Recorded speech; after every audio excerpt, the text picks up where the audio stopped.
Hello to every viewer who considers my input worth their time, and an especially friendly and welcoming hello to every Ukrainian who happens to be watching. I hope you're doing well. Um, though, if you have time to watch me, it's probably something you could be doing. No, you know what? You know what? If you're in a country that's being invaded by a fascist imperialist wannabe empire, I think you have a right to take your time off however you like. Whatever the case may be, strained intros aside, sorry, I can't stream today, but I can speak briefly. I have been doing as good of a job as I can, keeping up with the news. And I want to explain to you, in as brief a time as possible, why I think Russia is dramatically underperforming at the beginning of this fight. And I think it's critical that this be understood, okay? Now, given the massive disparity in troop numbers and equipment between Russia and Ukraine, even after NATO and the West broadly gave weapons to Ukraine, I don't think anyone expected Ukraine was going to just beat back Russia in this fight. In fact, I still don't believe that. I fully expect that at some point in time, Russia will have full control over the Ukrainian territory. Obviously, I hope this is not the case, but it is something for which I am emotionally prepared, and I imagine there are contingencies in place in Ukraine to prepare for such an eventuality as well. I do not think, however, that that would be a long-lasting state of affairs. I think that despite initial estimations heavily favoring Russians, things have gone remarkably poorly for them in the opening days of this war, and I want to explain why briefly, okay?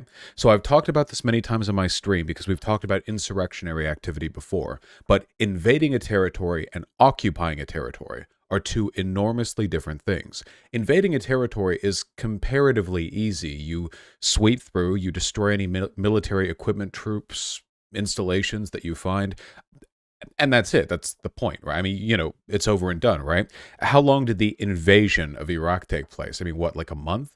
The occupation of Iraq took much, much longer than that. So too, of course, with the occupation of Ukraine. And it is in occupation, I think, that Russia was expected to see its greatest difficulties.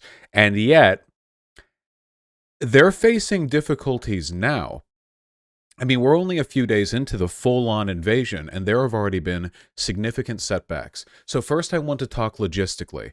Now, I'm sure more stuff has come out that I don't know about, like, this is a moment-by-moment affair. The last news that I got caught up on was the report that a fully loaded Russian IL-76 carrying a landing force south of Kiev was downed.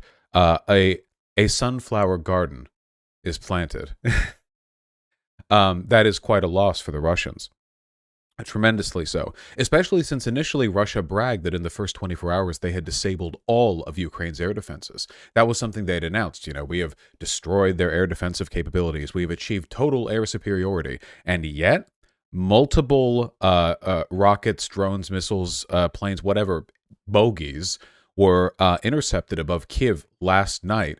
And we have multiple reports of Russian aircraft still being downed. Additionally, NATO has pledged to commit additional anti-air armaments to Ukraine, and I believe Biden is requesting an additional $6 billion in aid. So in terms of their anti-air capabilities, not only are they going to get more, it seems like Russia just... I know you're gonna tell me I'm crazy.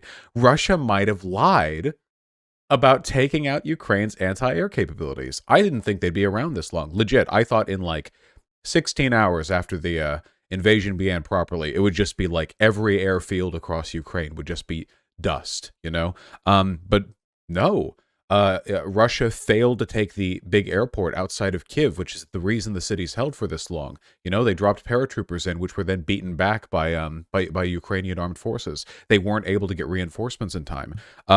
We've seen missile strike pictures of damage to airfields where Russia claimed they'd annihilated the airbase, and maybe some of Ukraine's forces or equipment there was damaged, but not all of it, not even close. They overestimated, or they like lying too. And Ukraine is doing surprisingly well on that front. I want to do my John Madden bit really quickly. Last night when I was streaming, we were breathlessly awaiting an anticipated missile salvo to hit Kiev, a bombing run. I mean, that was the initial report. It was a bombing run was going to hit Kiev, and we have reports that armored columns were moving in from the northeast and the northwest. The plan seemed pretty simple, right? You bomb the hell out of Kiev, and then, after doing so, softening them up, you send in armored columns from the east and the west to take the city. I'm not a 4-star general, but that seems like a thing that could happen. That seems like a not altogether too unlikely plan, but it didn't happen. And I think it didn't happen for a couple of reasons. First of all, clearly Ukraine still has some anti-air capabilities because they were shooting down, Russian, air assets over Kiev. We actually saw that happen live, which was pretty wild. And additionally, the tank battalion stalled last night. They weren't able to make it to Kiev in time because Ukrainian armed forces have been giving them hell. It's not easy to move an armored brigade through Ukraine, you know? The ground is marshy and the roads are, abated with bridges every 500 feet. We've had these incredible stories of heroism come out as well. I'm sure many of you have heard this one in particular, which is heartbreaking, but I mean, honest to God, what a way to go. To stop the advance of the tank column, the decision was to blow up the Henishsk Bridge. The engineer Skakun Vitali volunteered to perform this task. He mined the bridge, but couldn't leave and blew it up together with himself. The unit successfully redeployed from the Ukrainian land forces. This fucking guy, rigged the bridge with explosives, couldn't get out in time, and blew them while he was still on the bridge. I mean, I apologize for sounding like a teenager, but this is badassery on the level of, like, exaggerated movie heroism. It's ridiculous. This guy's going to be known as this guy's name is going to be remembered. He's going to be remembered as a war hero for centuries.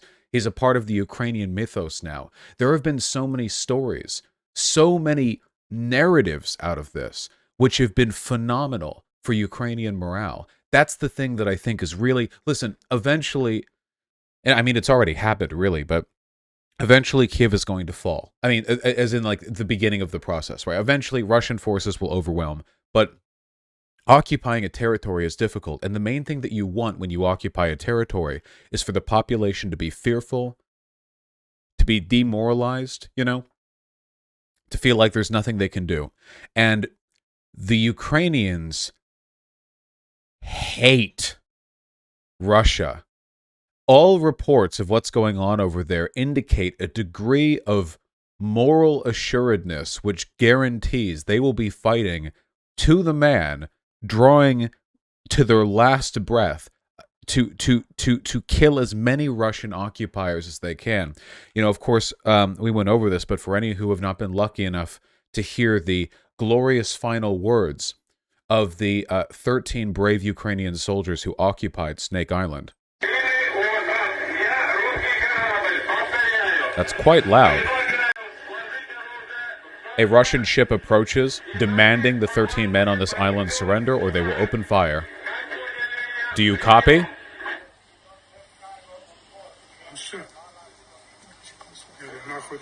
Should I tell him to go f*** himself?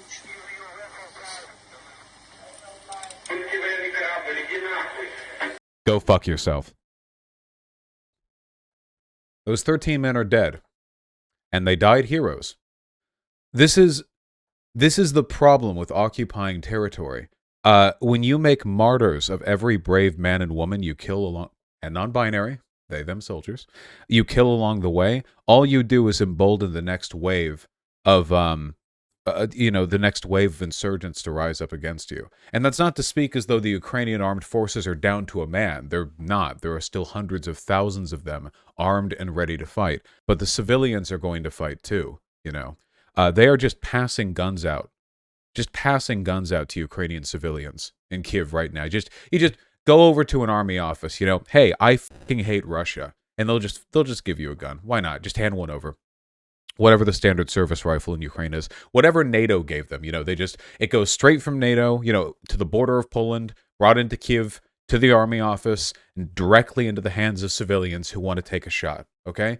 And I can't imagine being a Russian infantryman moving through Kiev. I mean, just imagine, okay? Kiev's a modernized city, big apartment buildings. You're rolling through in your APC. looking at all those apartment windows, hundreds of them, thousands of them, which are capable of seeing you, you know there are rifles trained on you. Those are going to have to keep their heads down the entire time they're in the city because people are going to be taking shots at them every time. These soldiers are going to have to piss in cans in their APCs. They are not going to be able to leave. They are not going to be able to step outside. They are going to get ruined. Morale is the name of the game here for any, matter of occupation. And it's not as though there aren't enough weapons to go around in Ukraine to facilitate a meaningful defense. Between the additional weaponry they're getting, between the fact that we already have like half a dozen Ukrainian war heroes and stories of success, between that, the fact that, we have reports of, groups of Russian soldiers who basically just surrendered because they weren't even told they were fighting a conflict. Russian soldiers being filmed saying, we shouldn't be here. This was a mistake. I don't want to be here. It has been optics win after optics win. And in this case, optics, whatever. Optics is critical when you are trying to mobilize a population to defend their territory, to tell them that it's, that it's worth still fighting. And it is still worth fighting. Russia must be made to bleed for what they have done. The great threshing machine of their wannabe empire must break against the unyielding sunflower field of Ukraine. It must be annihilated. There can be no alternative. Russia's not going to give up. You think they're going? You think they're going to give up? Like Putin's going to go like, oh, I made a mistake, walk back. No. It is going to be a miserable bloodbath. And I do not celebrate the bloodbath. I celebrate only the ability of the people of Ukraine to defend themselves against fascist occupation. That is what I celebrate. And to that end, I will not euphemize this, I will not liberalize this. Oh, I don't like the violence, I just like I like the idea of everyone getting along. Well, the only way for people to get along in this case is for Russia to leave. And Russia will not leave unless their soldiers are made to pay dearly for the mistakes their leaders have forced them into making. It is unfortunate we live in a world where things are done that way, but that is the world that we live in. And as long as that is the world we live in, glory be to every Ukrainian armed forces member with a javelin. Glory be to every Ukrainian citizen holding a rifle for the first time in their life, clumsily lining up a shot from the window of a Kiev apartment. I wish all of them the best of luck and the greatest of aim. I have no idea what's going to happen in the future of this conflict, and I understand everyone's anxieties on this. I understand people's anxieties in the rest of the world because they are concerned about the nuclear ramifications. Conflict between NATO and Russia. Though I don't think things will go to that point, I understand and I sympathize with those concerns. I understand and sympathize with even the concerns of people who sympathize with the Russian soldiers. I do as well. A lot of these are just scared, desperate boys. There are photos of captured Russian troops. These are like pasty 18-year-olds, okay? They should be playing Dota 2. Okay, they should be kicking my ass in CS:GO rather than getting their ass kicked by invisible Ukrainian infantrymen in ghillie suits wandering around 500 meters away in a marshy brush before firing a javelin missile at their tank. But that's not the world that we live in. And the faster this conflict is over, the sooner the Russian soldiers who were not responsible for this incursion get to go home. There are protests taking place right now in Russia. Thousands of Russians have been arrested for protesting against the war. Charges are being brought against them quickly. They are going to try to get this done open and shut. That's been the whole game plan for Russia. Open and shut, massive missile strikes, invasion from every angle into Ukraine, go into Kiev, cut off the head, kill Zelensky, install a puppet gun, whatever, do anything, get it over with quickly, because the economic and political consequences of prolonged conflict are ruinous for Russia. And they have so far been ruinous for Russia. And Ukraine, both its armed forces and its civilians, have given every indication that they will continue to be ruinous for Russia. And that, I think, is glorious. And I, again, am sincerely impressed. I believe at this moment, at least per my guesses, my uninformed guesses, Ukraine has exceeded my estimation of what was possible in the opening days of a war against a vastly superior military force that has them surrounded almost literally from every direction. Keep the morale game up, Okay? Be optimistic. Celebrate every landing cruiser that's downed, every Russian helicopter that gets atomized in the sky, every Javelin missile that turns a T-72 tank into a flaming heap of metal. Celebrate all of these things, not because you value the violence, but because you value the effectiveness with which the Ukrainian people are protecting themselves against the onslaught of fascism. And because, you know what? Frankly, to be perfectly forthcoming, I think they could use it too. I'm sure Ukrainian armed service personnel and Ukrainian citizens are like, I, they've got smartphones, they're looking on. And it does warm my heart a little bit.